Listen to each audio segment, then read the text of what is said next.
Okay, we're going to get going for today. So in today's lecture, we're going to cover the last part of Chapter 3.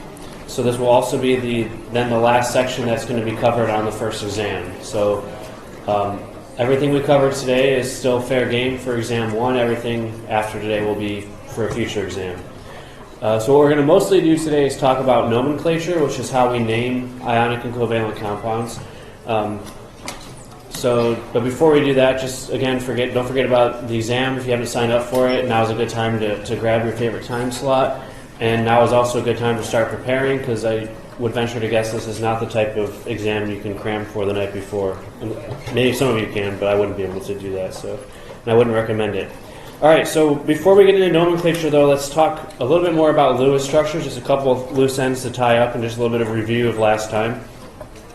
All right, so let's talk about the Lewis structure for SO3, which is going to illustrate some additional points about formal charges in the Octet Rule. So as we always do when we draw a Lewis structure, we start by counting electrons. So if we go to the periodic table, we're looking at sulfur and oxygen, SO3. Both of them are in group 6, so both of them have 6 valence electrons. All right, so we have our sulfur has 6 valence electrons, and there's one of those. And then we have 3 oxygens, each also have 6 valence electrons. So in total, we're going to add 24 electrons to this Lewis structure. So we start out by, again, drawing the structure with the least electronegative atom in the center. That's going to be sulfur. And then we put the 3 oxygens on the outside with single bonds. And then the first thing we do is we complete the octet of the outer atoms by adding 6 more electrons. All right, so at this point, we've completed the octet of all of the outer atoms, and if we evaluate how many electrons we've used, we have 3 oxygens, each has 8 electrons, 2 from the bond and 6 as lone pairs. So 3 times 8 is 24. We've already used up all of our electrons. So we can't add any more here. We don't have any lone pairs on the central atom. We can't just add any more, but we have to evaluate whether the structure is complete or not. So the first thing we look at is Octet Rule. We've satisfied it for the outer atoms, but if we look at the central atom, sulfur, it only has 6 electrons. It has 3 bonds, 3 single bonds, each with 2 electrons. So right now we have less than 8 electrons on sulfur, so we know that we have to have at least 1 double bond. So anytime you have less than a complete octet on the central atom, unless it's beryllium or boron, you want to then add double bonds to make sure that the central atom has a complete octet. So we'll do that first. We'll add 1 double bond. And so remember, when we add double bonds, we can't just add more electrons. We have to take one of our lone pairs off of oxygen and turn it into a double bond. So we can do that for, let's say, the top oxygen. We get this structure here.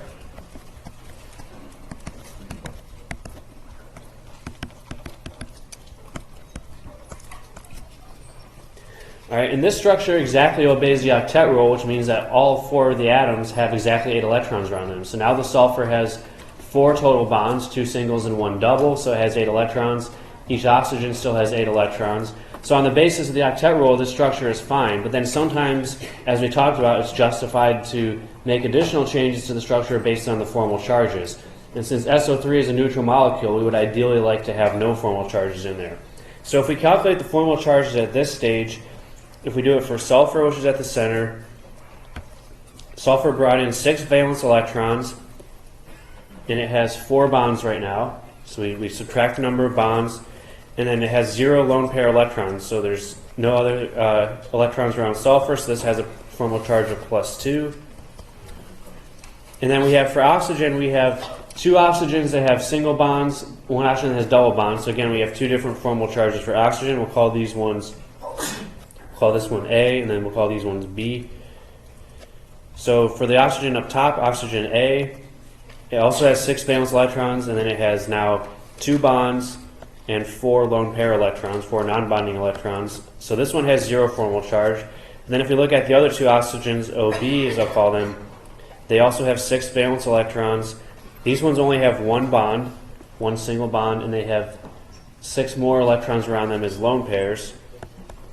So these have -1 formal charges. So kind of like we saw for nitrate, we now have negative formal charges on 2 of the oxygens. We have +2 on sulfur. So we can definitely improve things here, because as I said, we generally don't want to have +2 formal charges at all. And in a neutral molecule, we ideally want to have and no formal charges. So sulfur is in the third row of the periodic table. We'll go find it again. Sulfur is down here in the third row. It's beyond atomic number 10, so we are able to expand the octet for sulfur, which means if we want to get rid of some formal charge, we have to draw more double bonds. So as I said, if you have a plus formal charge next to a negative formal charge, you can cancel them out by drawing another double bond, by taking off a pair of electrons and making it a double bond. So we can do that twice for this one, where we make one double bond with this oxygen, one double bond with that oxygen. That's going to cancel both of those negative formal charges and the +2 formal charge. So we draw a structure then that has sulfur-oxygen double bonds all the way around.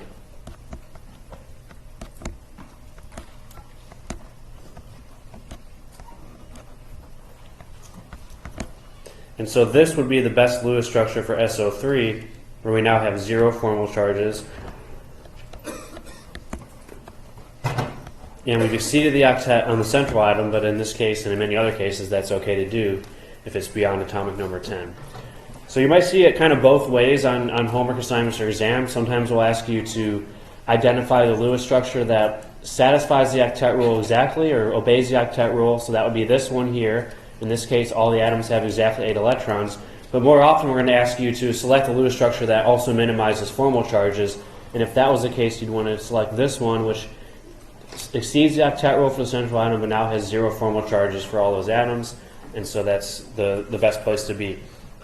Okay, so that's another example of using formal charges. And then one other thing we might ask you to do is along the topics of resonance, we would give you a set of resonance structures and ask you to identify the most important resonant contributor for ClO3-. All right, so here's an example of that.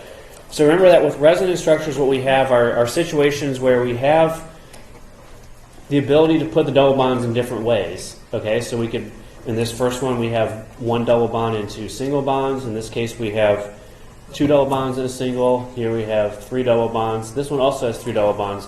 So when we're evaluating resonance structures, remember that a resonance structure should always obey the octet rule, so we can't have anything with an incomplete octet, and it should have the correct number of valence electrons. So a resonance structure, we're not changing the number of electrons, we're just moving them around in different ways. So I think the first thing we should always do in these types of problems is make sure that the structures have the correct number of electrons. So for ClO3-, we have our chlorine has 7. There's 3 oxygens, again, each with 6. And then we have a minus charge, which is going to add 1 more electron. So each of these structures, if they're going to be valid resonance structures, should have 26 valence electrons. So counting by 2s, this is 8 plus 8 plus 8 is 24, plus 2 is 26. So all of these have 26 valence electrons except for this last one. If you look at D here, we notice that our central atom only has a single non-bonding electron. So if we count the electrons here, this one's 25. So this one cannot be a resonance structure at all because it doesn't even have the correct number of electrons. And this wouldn't even have a negative charge. So this is an invalid structure just based on the number of electrons. But the rest of the 3 of these all have the correct number of valence electrons, and the question is, should they have 1 double bond, 2 double bonds, 3 double bonds? How should we arrange the double bonds in these structures, and which one would give us then the most important resonance contributor? So when we're identifying the most important resonance contributor, again, we look at octet rule first. So we look at number of electrons first, then let's look at the octet rule. Chlorine can expand its octet because it's in the third row of the periodic table. If you look at oxygen, in all of these 3 that are left, A, B, and C, oxygen has exactly 8 electrons, which is what it needs to have. So we look at the octet rules, but none of these are in violation of the octet rule, so we can't eliminate any on that basis. So all important resonance structures should follow the octet rule. So all 3 of these could work. And then the last thing we look at is formal charge. So we're going to look at the distribution of formal charges in these 3 options and see which one works out best. So remember that what we want to do is minimize the number of formal charges and minimize their magnitude. So if we calculate formal charges for structure A, oxygen with a double bond is going to be 0. As we've seen several times already, if you have oxygen with a single bond and 6 lone pairs electrons, that's going to be -1. And then if we calculate the formal charge for the central atom in A, Chlorine has 7 valence electrons. It has 4 bonds in this structure, a double and 2 singles. So 7 minus 4, and then minus 2 for the lone pair. It's going to have a +1 formal charge. So I did that pretty quickly, but that's something we should get pretty proficient at. Okay, so we have, in this case, a +1, a -1, and a -1. That's our formal charges for there. So nothing +2 or -2, which is good, but we might be able to minimize these even further. And we should recognize that if we go to B, we've drawn one more double bond. So in structure B, we now have 0 formal charges on 2 of the oxygens. We have a -1 formal charge on that oxygen because it has a single bond with 6 electrons around it. And then if we calculate the formal charge for the central atom, 7 valence electrons for chlorine. This time it has 1, 2, 3, 4, 5 bonds, and then 2 more for the lone pair. So 7 minus 2, 7 minus 5 minus 2 is 0. So this one we have a 0 formal charge on the central atom. So it looks like B is already better than A because we've minimized the number of formal charges. This has 3 atoms with a formal charge. This one only has 1. So B is better than A, but let's look at C quickly. So for C, we have all of our oxygens have double bonds and 4 electrons as lone pairs. They're going to have 0 formal charge. And then our formal charge on the central atom, it should be -1 to equal the charge of the ion. And if we calculate that, it has 7 minus 6 for the bonds, -2. So 7 minus 6 minus 2 minus 1. So in this case, we've moved the -1 formal charge to the central atom. So the question is, between B and C, which one's better? Because they both have exactly 1 formal charge and it's a -1. So where would we rather have that formal charge?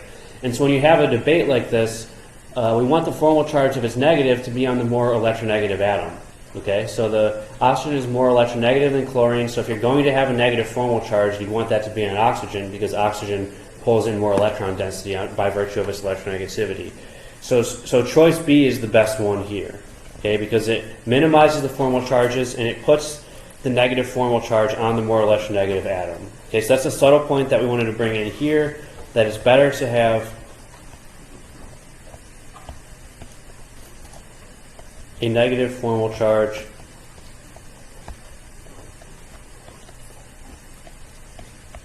on the more electronegative atom.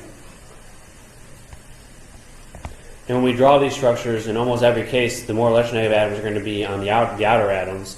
So if you have a choice between putting the negative formal charge on the central atom or on an outer atom, it's typically going to be better to put it on the outer atom. And then if you have a positive formal charge, sort of the opposite story. You'd rather have a positive formal charge on the least electronegative atom, which is usually in the center. Okay, so when you're evaluating formal charges, that's another small point to think about and how we then decide which resonance structures are most important. So if you're given a series of resonance structures, you want to minimize the number of formal charges, but sometimes it goes a little bit beyond that, as we saw here. All right, that's just a couple things to clean up in regards to Lewis structures, but the rest of today we're going to talk about naming compounds. So how do we assign names for them? So we're going to do a few classes of compounds. So I've given you some reminders here. These are in the syllabus, but there's several tables in the book that are going to be important for you to learn when you're, sort of mastering nomenclature. And I know some of you revolt at the idea of memorizing things, but we're not memorizing, we're learning to speak the language of chemistry. So if you want to become proficient, you need to learn to speak the language, so this is part of that, which is how to name compounds. So these tables, I think I put them at the end of the notes. I hope they're there. I didn't forget, did I? Okay, so all these tables at the end of the notes that have, common cations and anions. We talked about these mostly last time, so we know how to assign the charge from the periodic table, so this shouldn't be a lot of memorization. This one has some other types of cations involving transition metals that we should be familiar with. So some transition metals and other metals have multiple cations that are possible, so we should be familiar with some of those. Again, not so important to learn those because usually we can get the charge from the formula. And then the important one for you guys to brush up on, if you ever learned it before and need to refresh on it or never learned it in the past, are these polyatomic ones we'll talk about at the end of today. So there's some stuff there we need to learn. And then this last one are the names of the common acids, which we'll go over the sort of the systematic part of that later on. So all of that information is kind of a good summary and something to help you study, but for now we'll go through sort of the systematic way of how we do this, which will cover just about everything we need to know. So, okay. So we're going to start with ionic compounds. And as we talked about last Monday, two lectures ago, ionic compounds are formed when a metal and a nonmetal combine The metal loses an electron to make a cation, the nonmetal gains one or more electrons to make an anion, and you pair those two together to balance the charge. So you're going to have always two parts to the name of an ionic compound. You're going to have the cation and the anion part. So the order we name them in is cation first, and usually the cation is going to be a metal. There are a couple polyatomic cations, the one we're about to have more than one atom in them, but most of the metal, there's going to be the metal first, and you're going to put the anion second.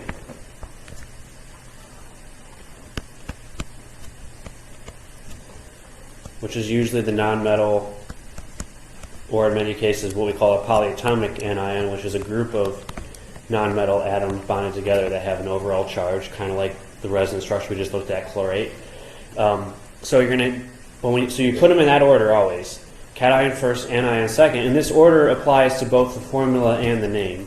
So if you're writing the formula for an ionic compound, you do want to put the cation first and the anion second, and when you're giving the proper name for it, they go in the same order: metal first, nonmetal second, cation first, anion second. All right, and then the cation and the anion get certain endings associated with them to sort of tell us that they are the cation and the anion. So for the cation, you don't change the name. You just take the name. In most cases, it's a metal, as I said. So you just take the name of the metal. You don't have to put any ending on it, any special suffix or anything to tell you that it's a cation. All right. So for example, if we have a formula that has Na plus in it, that goes into the name just as sodium.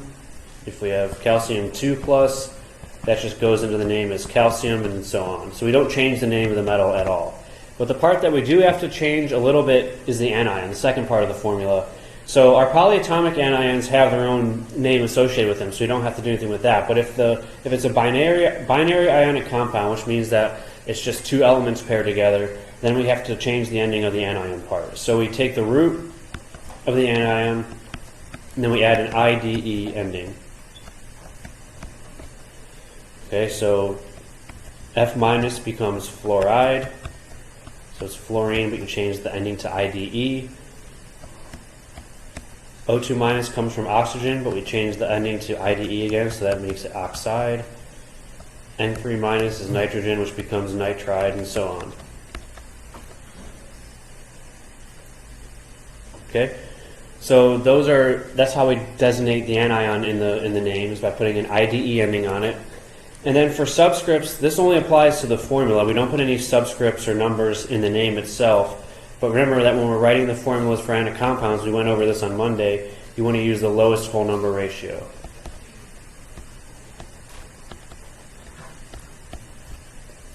But because the formula for an ionic compound is determined by the charges of the ions that are involved, you don't need to put any prefixes. So later on when we talk about covalent compounds, you have to put prefixes in that tell you how many of each atom there are. We don't do that for ionic compounds. We just put the name of the cation, the name of the anion, and their charges are then going to, of course, determine how many of each there are. So the important distinction here for ionic compounds is we don't put any prefixes in the name.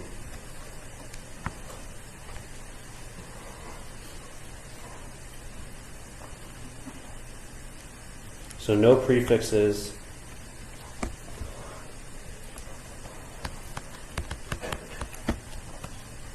For ionic compounds. All right, so don't forget that, because that's an easy one to try to do, is to put prefixes in. So we're not going to do that. We're just going to name the metal and the nonmetal, and that's all we do. Okay, so let's do a bunch of examples for naming ionic compounds. All right, so if we have MgCl2, we can divide it up into ions if it helps us, but it's not really necessary. So we have Mg2 plus, we have 2 Cl minuses. And so when we name it, we just give the name of the metal first, the name of the cation first, which is magnesium. And remember that you are responsible for the names and symbols of the first, I think it's 36 elements. So magnesium is one of those. And then Cl is chlorine, and that changes to chloride. Okay, so in this case we just say magnesium chloride. And even though there's 2 chlorides, again, we don't put anything in the name that tells us that there's 2, because that ratio comes from the individual charges, which are very predictable for these main group cations and anions. And then if we have CS2O, I think cesium is not one you'd be expected to memorize, but it's cesium, CS. So O2 minus is the anion, that's going to be oxide, and the metal is cesium, so this just becomes cesium oxide. Alright, so again, whether the cation and the anion are in a 1:2 ratio, 2:1 ratio, we don't put anything in the name to tell us that, it's just the name of the cation and the name of the anion, we're done. And then the other way we could do this is give you two elements and you have to predict the name in the formula. So this kind of reviews of some things we talked about on Monday and then also translates it into a name. So if we're forming an ionic compound from strontium and iodine, we go to the periodic table to find those two. So strontium is here, Sr, atomic number 38. Iodine is here, 53. So if we want to give the formula for those, we have to find the charge of each ion. So strontium is in group 2, which means it's going to form a +2 cation. It loses 2 electrons to achieve noble gas configuration. Iodine is in group 7, so like all members of this group, it's going to gain 1 electron and form a -1 anion. So we have a +2 cation and a -2 anion. Strontium 2+ and I-. And as we talked about last time, the simple way to get the formula from this is just to take the charges and cross them over and make them the subscripts to balance out the charge. So we get SRI2 is the formula, but then again the name just comes from the name of the cation and the anion. We don't put anything, it doesn't directly refer to the formula, so it's just going to be strontium iodide. Okay? And then if we do sodium and sulfur, another one. Alright, so sodium is Na, which is atomic number 11 over here. So again, it's in group 1, it's going to lose 1 electron to form a cation, so it's going to be a +1 cation. Sulfur is over here, it's going to be group 6, it's going to gain 2 electrons to get to noble gas configuration, so it's going to be a S2- anion. So we're pairing Na+ with S2-. And so in this case, when we cross over the charges to make them into subscripts, we get Na2S. And then when we name that, again, it's just the name of the metal, which is sodium, and then the name of the nonmetal, sulfur, with an ID ending sulfide. All right, so naming simple ionic compounds is pretty straightforward. We just have to give the name of the cation and the anion one after the other. Things get a little bit more complicated with transition metals and also certain main group metals as well. Thallium, tin, lead, you might see these show up. So the difference with transition metals is that the metal can form cations with more than one different charge. So for example, and there's a table at the end of the notes that has a lot of these listed, iron can form cations that are both +2 and +3 charges. So if you just gave the name iron chloride, you wouldn't know whether it's iron with 3 chlorides, iron with 2 chlorides. So there's some ambiguity with transition metals if we were to follow those exact same rules. Now that said, the rules are still very similar. We don't have to reinvent the wheel for transition metals. But one thing to be familiar with are a little bit different nomenclature for the actual name of the compound. So the formula uses the exact same convention. So if we're writing the formula for an ionic compound that includes transition metals or p-block metals, we just do cation then anion. And we put them in a ratio that allows the charges to be balanced, same as we did for any other compound. But then for the name, because there are multiple different charges possible for the metal, we have to indicate that in the name. So the name of these transition metal compounds includes a Roman numeral in parentheses, which is going to tell us what the charge is on the cation.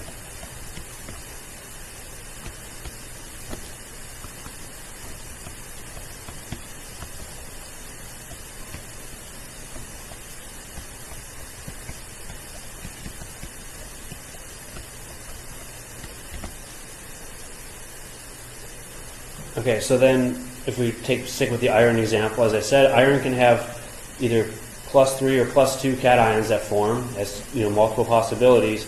So if our compound has iron +3 in it, when we put that in the name, it's going to go into the name as iron with a Roman numeral 3 after it. So we would name an iron 3 compound with a 3 in parentheses so that you know that it's a +3 charge. Because again, if we don't put that charge in parentheses, we don't know what the ratio is of the cation to the anion from the name. And then similarly, iron 2+ it's just going to be iron with a Roman numeral 2 after it. All right, so make sure for transition metals you include these in the name. For main group metals, especially in the S block, so for the group 1 and group 2, you don't put anything in parentheses because those are always going to have either a +1 or a +2 charge, depending which column they're in. But for transition metals, it's very often possible to have multiple possibilities. Now, the common name for these is something we should also be familiar with. I don't think we'll test you on this, but just to, again, expand your your language ability in the field of chemistry. So if you have cations that have two different charges associated with them, like iron 2 and iron 3, there's also a naming system that leaves out the Roman numerals and puts an ending on it to tell you what the charge is. So for iron, if the one with the higher charge has an IC suffix, so that means if you have Fe3+, you could also put that into the name as ferric. Again, I don't think you'll see this on any of the homework assignments or tests, but you might see it in your book or in other sources. And then for whichever one has the smaller charge, so between iron it's going to be 2+ and 3+, we have an OUS ending. So Fe2+ is ferrous. So it takes sort of the Latin name too, which makes it even more complex, which is why we're not going to really test you on this. But so Fe comes from the Latin word, I think it's ferrum, and so we use that base and call it ferric and ferrous. Now, another advantage of telling you this is that we can have this little cartoon up here, which is a Ferris wheel. That's why I put that on this slide. So that's an inorganic chemist's favorite carnival ride, is a Ferris wheel. And again, you might see that in your book, you might see it in other things that you read, but you won't see it on any of the tests as far as I know. Okay, so then the other part of ionic compounds often are polyatomic ions, as we've already made reference to. And there's a table in your book and at the end of the notes 3.7 that has a list of all the polyatomic ions that you need to be familiar with. So what are these polyatomic ions? They're covalently bonded atoms, but they have an overall charge. So a polyatomic ion is groups of covalently bonded atoms. So they're all made up of nonmetals, at least of the type that we're going to talk about in this course. But that group of atoms has an overall charge. We've already drawn Lewis structures for some of these. We did NO3- last time. We talked a little bit about ClO3- today. So it's just those group of covalently bonded atoms that have an overall charge associated with them, extra electrons or sometimes deficient in electrons that have a positive charge. So sometimes when we have these polyatomic anions, we need to indicate in the formula that they are a group of atoms bonded together, so we need to often put their names in parentheses. All right, so if we have in the formula, if we have more than one polyatomic anion or cation, we have to enclose that in parentheses.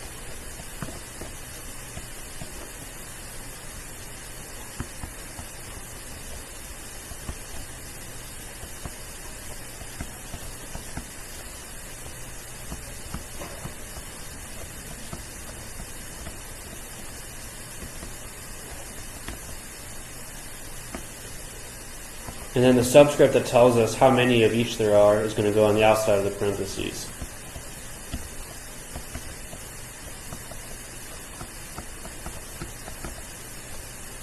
All right, so two examples of this, and again, you're going to have to learn a lot of these names on your own, but if we have sodium Na+ paired with NO3-, which we call nitrate, if we have those two ions paired together, it just becomes NaNO3. That's just the formula. And we don't have to put anything in parentheses because there's only one anion. So keep in mind that if you have a metal in your formula, it's going to be an ionic compound. And if you have more than one nonmetal in the formula, that would indicate that those are grouped together as a polyatomic. But then if we have calcium with nitrate, in this case we'd have to have two nitrates, two NO3- to balance the charge. So the correct way to write the formula for this is calcium, NO3 in parentheses, and then a 2 after it. So we need to have two whole copies of NO3- to balance the charge. So make sure you write it like that to make it clear that there's two of those polyatomic ions. So we don't want to just put the, number outside and just put it like that. That's not very clear. Or we don't want to also simplify it and write it as calcium N2O6. We don't want to write it like that either. So you always have to put the anion in parentheses, and this tells you then that you have 2 NO3 minuses associated with that one calcium ion. All right, so that's a small point, but one that we want to make sure we don't get confused on. But then the rest of this is going to be, I guess I did this in a little bit of a weird order. Some more nomenclature examples. Let's do some with transition metals just to get the hang of that, and also some with polyatomics as well. All right, so if we have Fe2O3, we want to name this compound. Fe is a transition metal. It's one we already talked about today as having 2 possibilities, 2+ and 3+. So when we're giving the name for this compound, it's important that we first figure out what is the charge of the iron. Is it 2+ or 3+ or something else? So we have to figure this out. So there's 2 irons and 3 oxygens. All right, so if we look at oxygen, it's always going to have a 2- charge. So the anions are never going to be variant. So all these nonmetals here that can form anions are always going to have a predictable charge. So oxygen, again, here in the periodic table, it will always form a -2 anion, nothing else. So we know right off the bat that the charge on oxygen is 2-. So if we have 3 2- anions, then what's the charge need to be on the iron to balance that out? +3. So we have 3 times -2 is -6 charge from the anion, which means we have to have +6 charge from the cation. So that means each one has to be +3. So we have to first figure out the charge of the cation by kind of working backwards. We take the formula, we get the charge on the anion, and then we have to back out the charge on the cation that's needed to balance that. And so then when we write this to get the name, we have to put a 3 in parentheses to tell us that it's a +3 charge. And then the anion is still a simple O2-, which we would call oxide. All right, and then we have another example here with lead. Lead is another one. It's not a transition metal, but it can form 2 different cations, +2 and +4, and those should also be on that table at the end of the notes or in your book.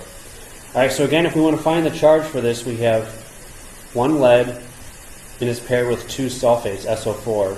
So we have to learn the charges on all of our polyatomic anions as well. So SO4 is called sulfate when it has a 2- charge. So again, we have 2 2- anions. It's a total of -4, which means we have to have +4 on the metal to balance the charge. So this is an example of a lead 4+ compound. And so when we name this compound, again, because lead is one of those cations that can form different possibilities, +2 and +4, we have to put that in parentheses.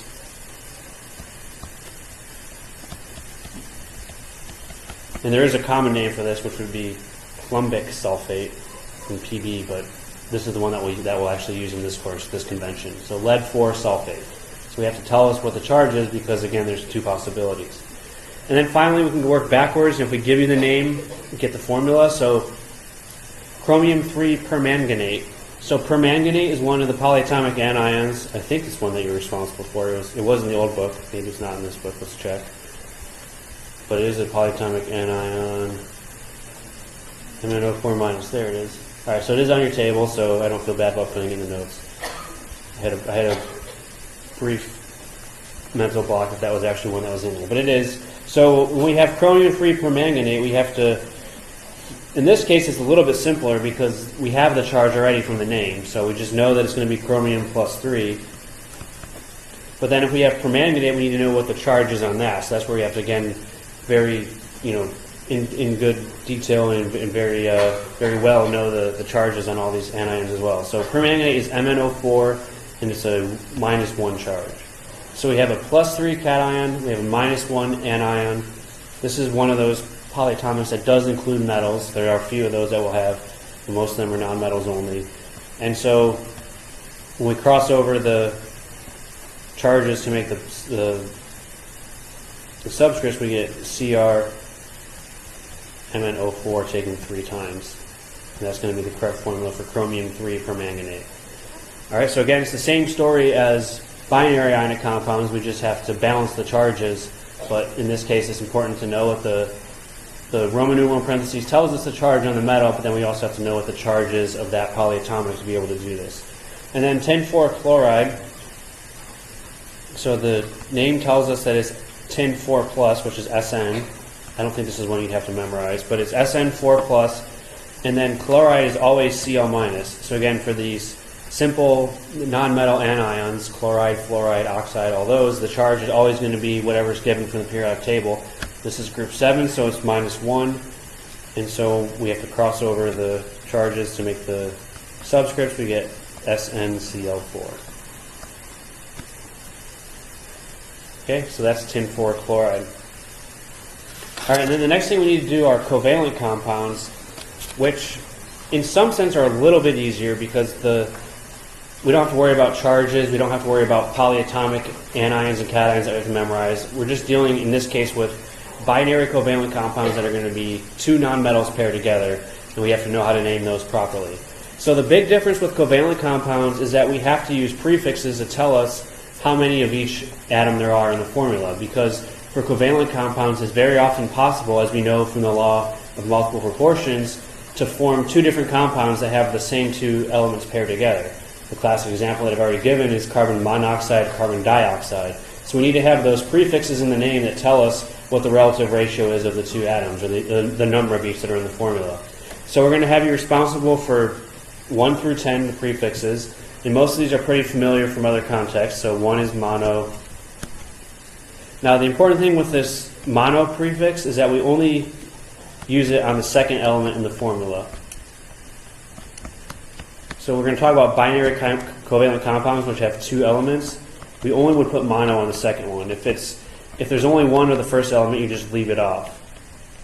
So for example, when we talk about carbon monoxide, we don't say monocarbon monoxide. We just say carbon monoxide, only put the mono on the second part of it. But the rest of them are always going to be there whether they're the first or the second element. So 2 is di, 3 is tri, 4 is tetra, and then the rest I think are a little bit more familiar. So we have penta. These all come from either Greek or Latin or both. I don't really know what the language is, but penta, hexa, hepta, octa, nona,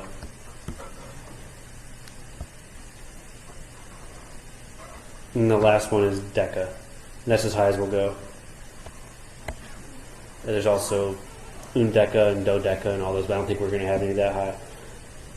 All right, so these 10 you have to know the prefixes to be able to put them in the name. So it's going to be di, tri, tetra, penta, hexa, hepta. Another table for you to become familiar with, but you've probably seen this before or in other areas of your life. Okay, so then binary covalent compounds, that's what we're going to be responsible for naming. So the definition of a binary covalent compound, as the name implies, is it has exactly two elements in it.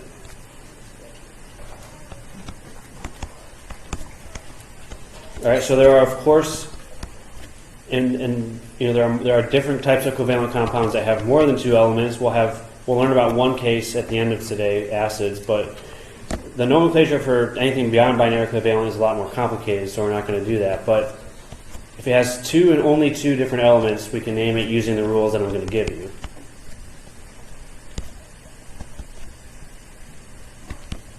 All right, so we're going to only talk about binary covalence, just two different elements in the formula.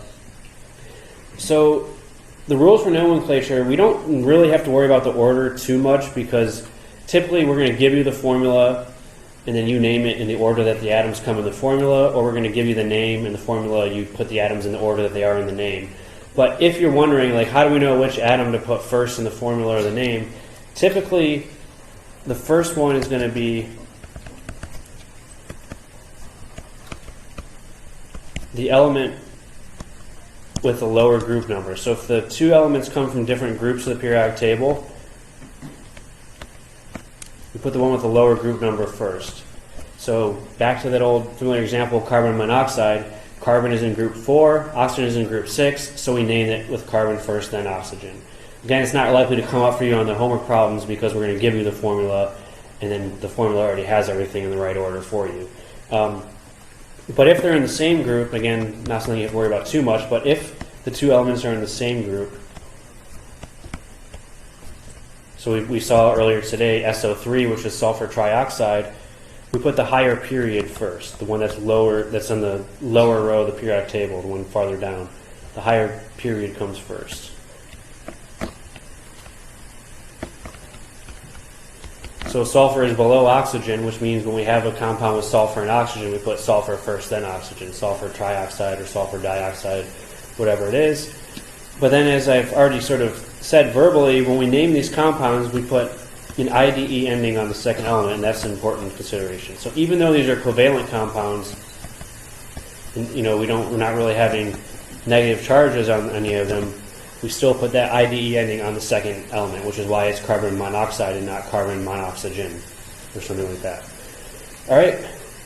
So the big difference with covalent compounds versus ionic, as we've already referred to, is that the prefixes tell us how many of each atom there are in the formula. Okay, because as I said, there's often more than one compound that can form from the same two elements. So we have to use these prefixes to tell us how many of each there are.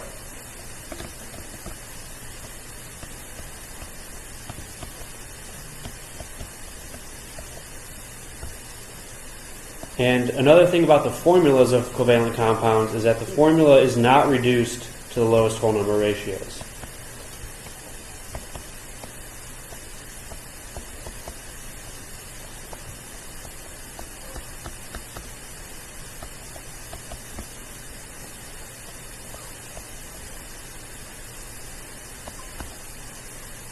All right, and this is because if you could have two compounds where the ratio of the elements is the same, but they're actually in fact two different compounds.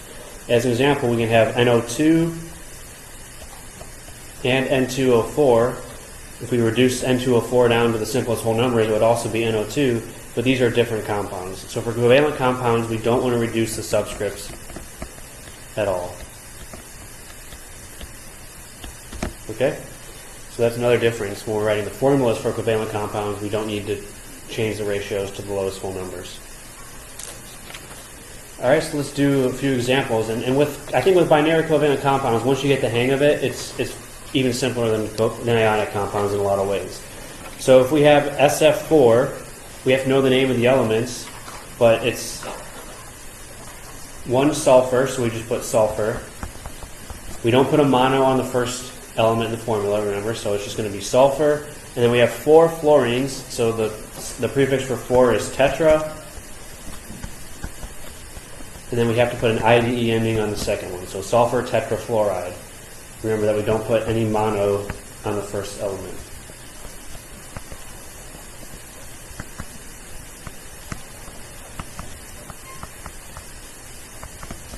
All right, so sulfur tetrafluoride. So the numbers in the formula directly correlate to the name, so in a lot of cases it's even simpler. And then if we have P2O5 is another example, common dehydrating reagent used in the lab. The 2 has a prefix of di, the 5 has a prefix of penta, so it's going to be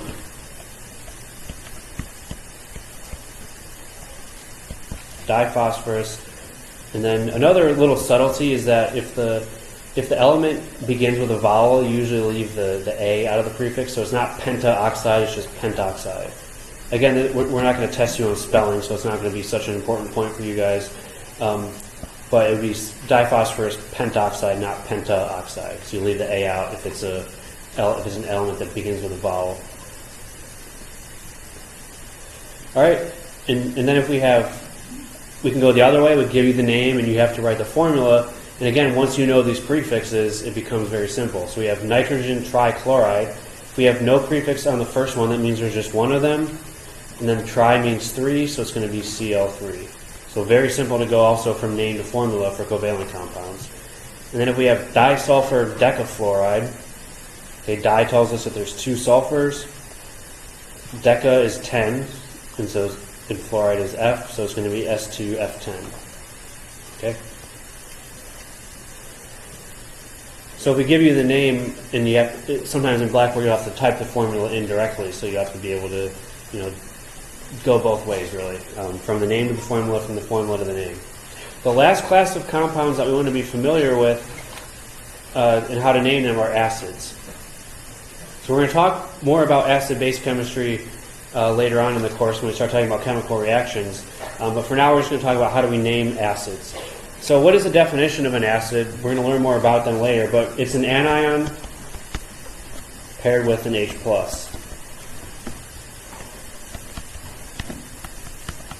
So it's technically a covalent compound because it's going to be made up of typically all nonmetals. They're all covalently bonded. But it's in some ways it's like an ionic compound because it's an anion and it's grouped together with what's called a hydronium or H plus ion. And so there's two kinds of acids we're going to be familiar with. There's binary acids, which is just H plus with a simple monoatomic anion.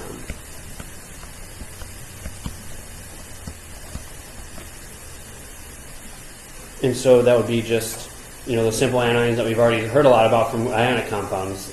Cl minus, Br minus, S2 minus, all those things. So examples of binary acids, and there's a table of these at the end also. HF, HCl, HBr, H2S. Those are some of the common ones. And again, with these binary acids, the way to recognize that they're an acid, not just a regular covalent compound, is that the formula starts with H.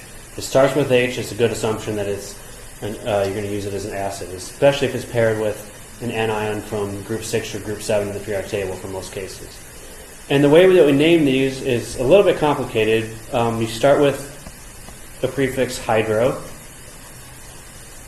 You then add the root name of the anion. So the root name comes from the anion that it's paired with. You add an IC ending to that, and then the word acid. All right? So as an example of this, HCl, we start with hydro. It's chloride, so we put the ClOR, the chlor root. The ending becomes IC for an acid, and then we put the word acid after it. So HCl is hydrochloric acid. So when you have these binary acids, there's sort of, three parts of the name. You have the root name of the anion, you have a hydro before it, an ic ending on it, and then the word acid to tell you that it's an acid. Okay, so that's how we name binary acids. There's only a few of those that you're going to be familiar, you're going to be responsible for. There's not many. And then the last ones are what are called oxoacids, which is H plus paired with polyatomic ions, and typically what we call the oxoanions.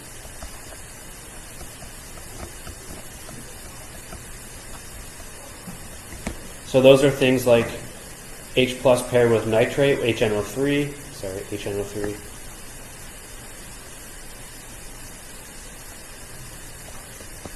So these oxoanions are things like NO3 minus, SO4 2 minus. So if we have H plus paired with SO4 2 minus, we need to have two hydrogens to balance the 2 minus charge. So whatever the charge is on the anion, you have that many hydrogens to balance it. So NO3 is 1 minus, so it's 1 hydrogen, HNO3. SO4 is 2 minus, so it's going to be 2 hydrogens, H2SO4. So those are examples of oxoacids. And then the way that we name them is we just sort of take the root name of the anion. So it's going to be, from nitrate or sulfate, that's where the root comes from. But you change the ending again to either IC or OUS. We'll get into which one is which. And then the name acid. So the ending that we use, whether it's IC or OUS, depends on the name of the anion. Some of our anions end with ATE. Both of these do, nitrate and sulfate. So if you have an ATE anion, it becomes an IC acid, ic acid. And if you have an ITE anion, so there's also nitrite and sulfite, are different anions as examples, those would be OUS acids. Okay?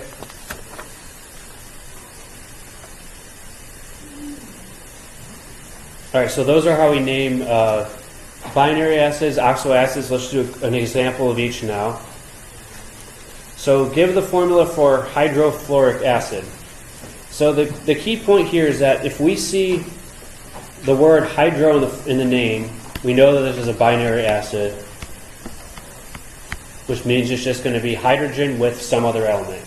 And the name tells us which. So it's going to be hydrogen with fluorine. All right, so we know that these two are out because there shouldn't be any oxygen in the formula if you have the prefix hydro. Hydro tells us that it's a binary acid. And then the way that we name these, so the only two that are left then are HF and FH. And remember that in the formula, the H goes first for an acid. So that's going to be the correct one.